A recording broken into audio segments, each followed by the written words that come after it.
everybody. Just having a bit of a break here. Something we wanted to talk about sort of come to mind, and that was local governments. Now, it's like the county, so to speak, you know, city hall, whatever you want to call it. Over here we call it council, C-O-U-N-C-I-L. And, you know, you have shires, as they do in England, and, you know, the shire or the council, your local government, your city hall, your county government, basically. So anyway, people are starting to get a little bit sick of them. All the pettiness, all the things that don't get done, and the amount of money they charge, you know, for what they don't do, and quite simply also debt. They love digging into debt, especially the one in the city in here. I have actually worked for a day labour place, but I was working for local government. Now, I'm not joking. The people who work here have got, some of them talk about getting another job and that. Look, they have got the cushiest jobs you could damn well imagine. Getting the job done, getting things sorted never is the issue. It's all petty politics, it's all gossip, and it's all slacking off, and there's some people who make a joke about how much, you know, how much they got out of doing so little, you know, how they managed to string out a minor thing all day.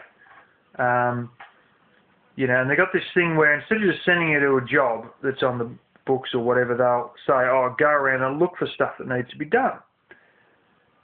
So it's just an excuse to drive around all day. I was with a few different blokes during this time. One of them saw somebody else who was stupid enough to have a lawn tractor on a trailer on the back of his truck. Instead of doing what he was supposed to do, and he was visiting one of his friends, and he parked it right at the front of his friend's house, and we drove past. Yeah. Some of these people who drive around, they see things that they're doing, but they deliberately don't do them. Oh, I've got to leave that mattress there, that couch that's thrown out on the side of the road. Leave it there for a while. And if the boss says, hey, look, can you do this or can you do that? Oh, no, I've got to go pick that mattress up. But the damn thing's been sitting there for a week and a half, 2 weeks. They try and string it out. And then when they see something else, like an old TV flung out, then they might pick the mattress up and then expect the boss to pat them on the back for picking the mattress up. In the meantime, they go, right, yeah, we've got the TV there. So when the boss says, I want you to go here, oh, I've got to pick that TV up just to get out of doing what the boss wants them to do. You know, there's another case, that bloke I was with when we saw the other bloke visiting his mate. He told me about a case of him and his usual workmate who was on holidays at the time, and I was filling in for him, pulled up beside another truck. It was a hot day. There were two blokes in there, one of who got promoted above all of them, and he was in somebody else's area that he wasn't supposed to be looking after. It wasn't his area that he's supposed to make sure is nice and clean. And they were parked in this other person's area, engine running, air conditioner roaring. The two of them were sitting there, sound asleep, for 15, 20 minutes. Completely asleep, just never opened or never moved. Just flipping, snoring. This is what your money goes towards.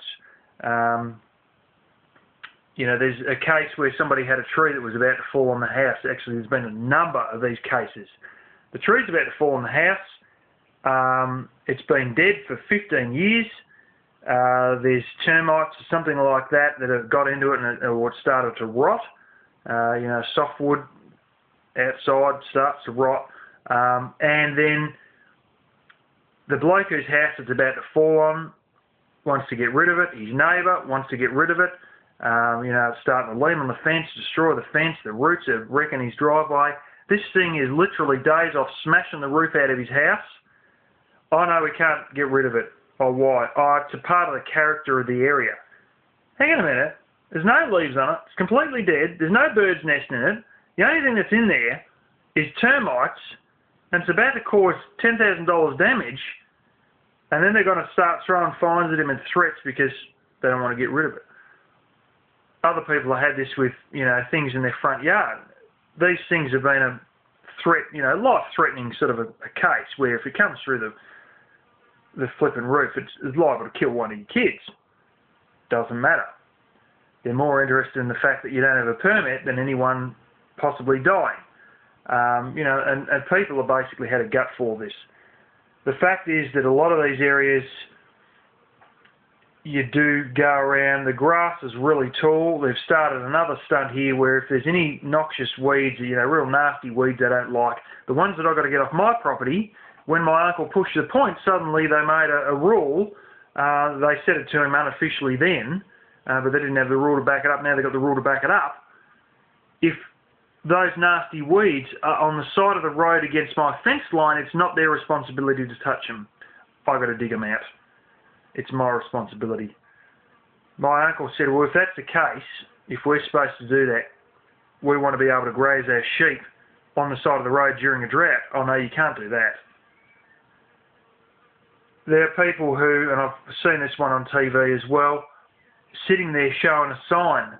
Now, it's a community program that, they're sitting, they've got all these community programs they set up and do all these things that nobody gives a crap about. A lot of people say, why don't they just stick to emptying the bins, fixing the roads and mowing the grass and just leave it at that? And one of these things, as this woman's there showing this poster that's been stuck on a fence, the flipping grass is halfway up to her knees, there's rubbish all through the gutters, and there it is, the sign on the fence. A community program set up by your local council, get together. You know what it was for? A meet-up for gay boys aged 13 to 17.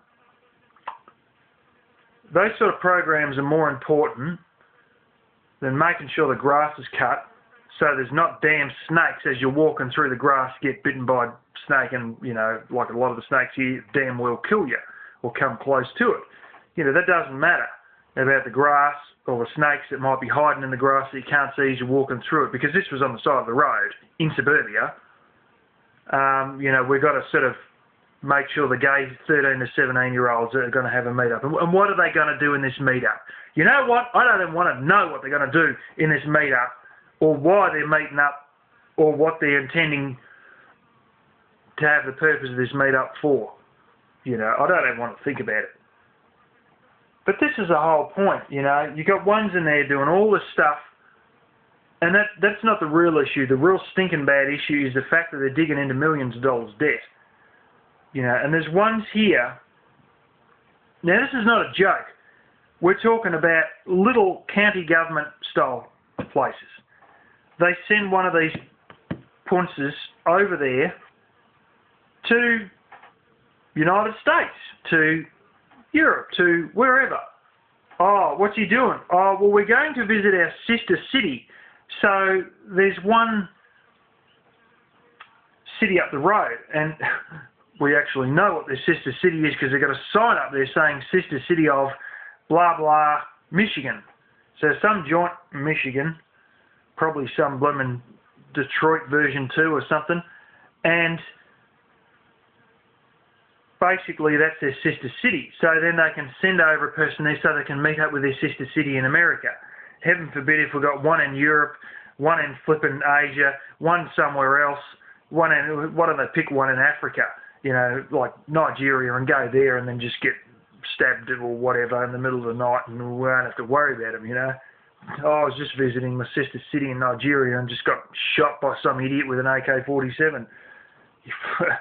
I would like them to do that, but not go on holidays over to the United States, because that's essentially what it is.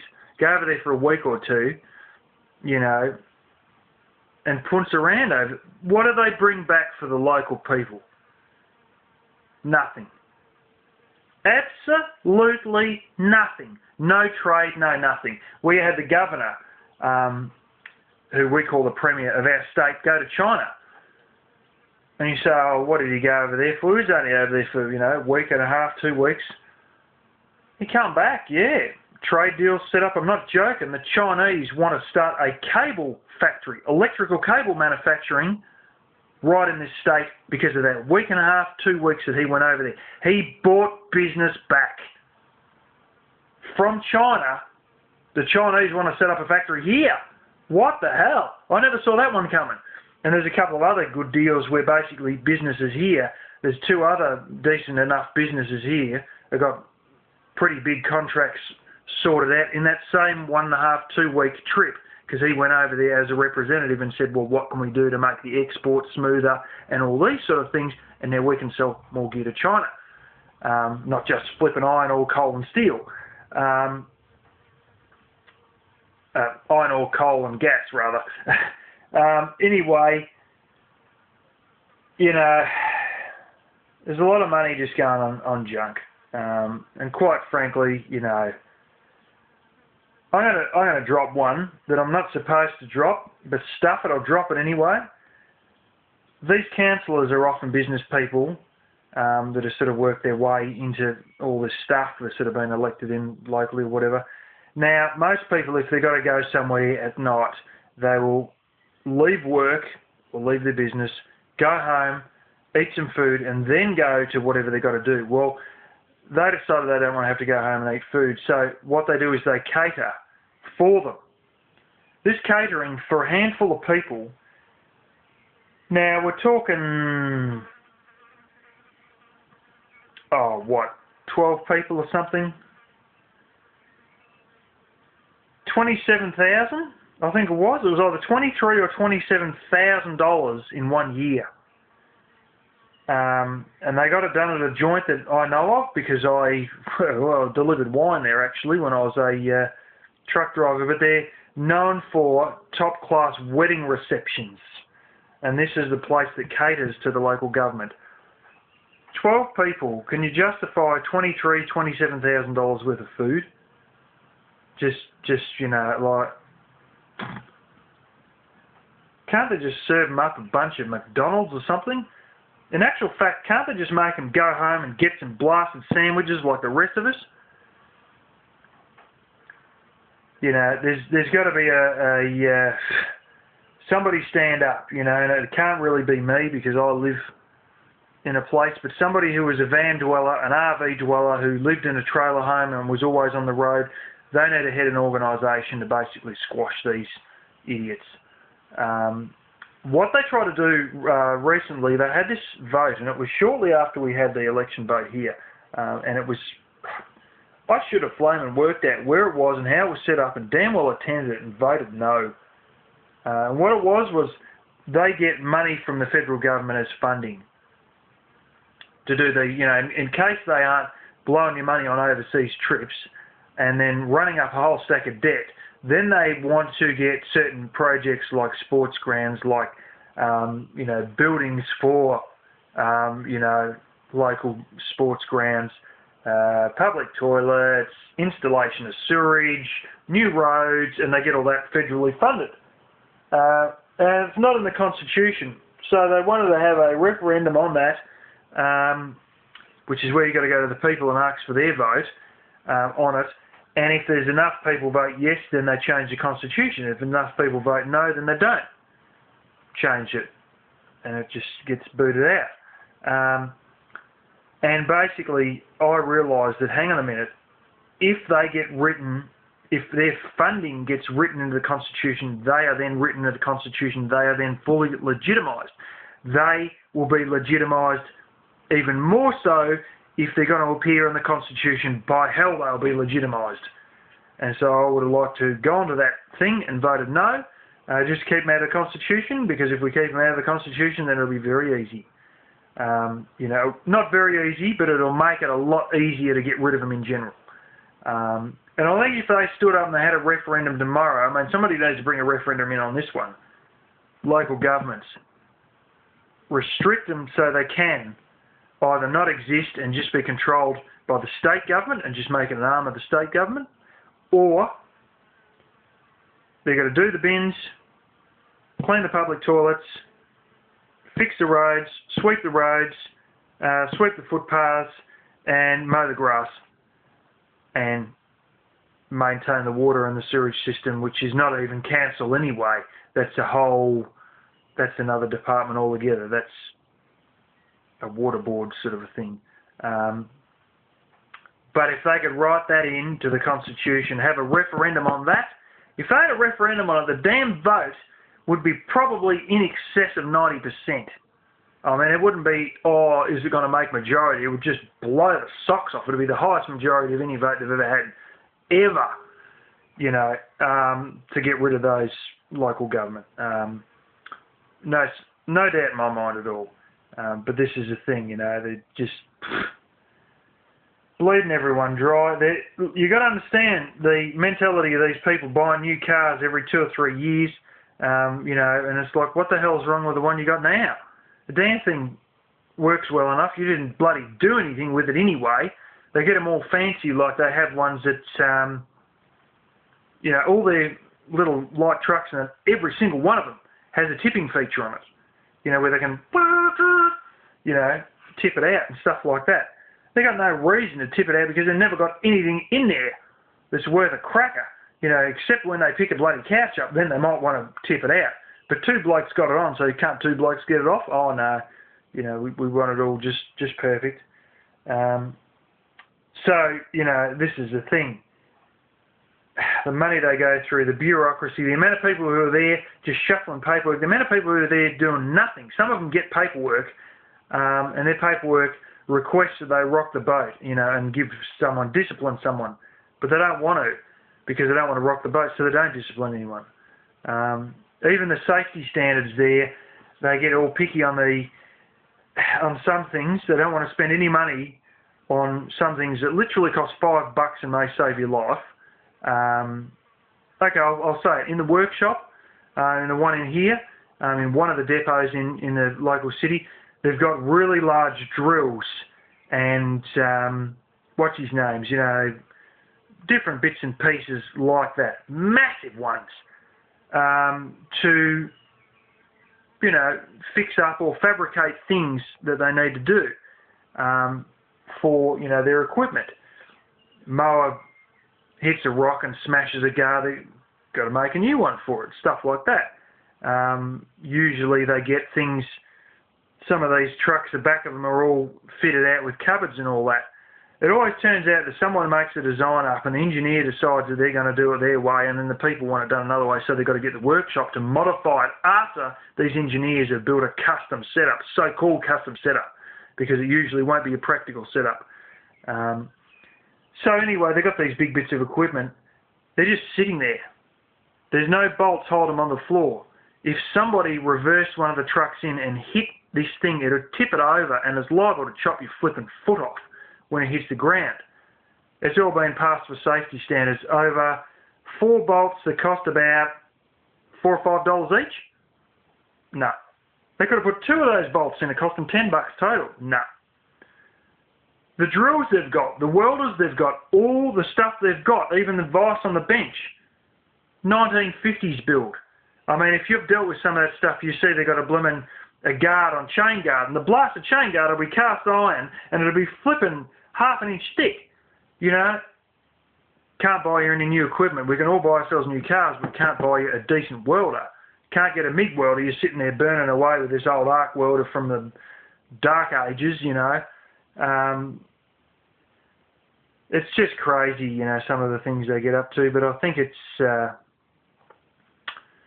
if the question was put to the people in a referendum, they'd just about wipe them off the map, and they're a waste of money. And when I was there was talk that the people who worked there even knew that there was a rumour going around that in 10 years there's quite a likelihood that they would just close down local government and the whole lot would be privately contracted. And you know what? The private contractors would probably waste just as much money because they could set the price and it'd be no better. But, you know, because of the way government tenders are all nicely blooming rigged. But, you know, if they'd had, you know, a true thing where they actually went to existing businesses and said, what's your quote? We're going to quote you against a whole stack of other existing businesses. yeah, we might finally be able to pay the debt back and save some money and get the bloody grass mowed.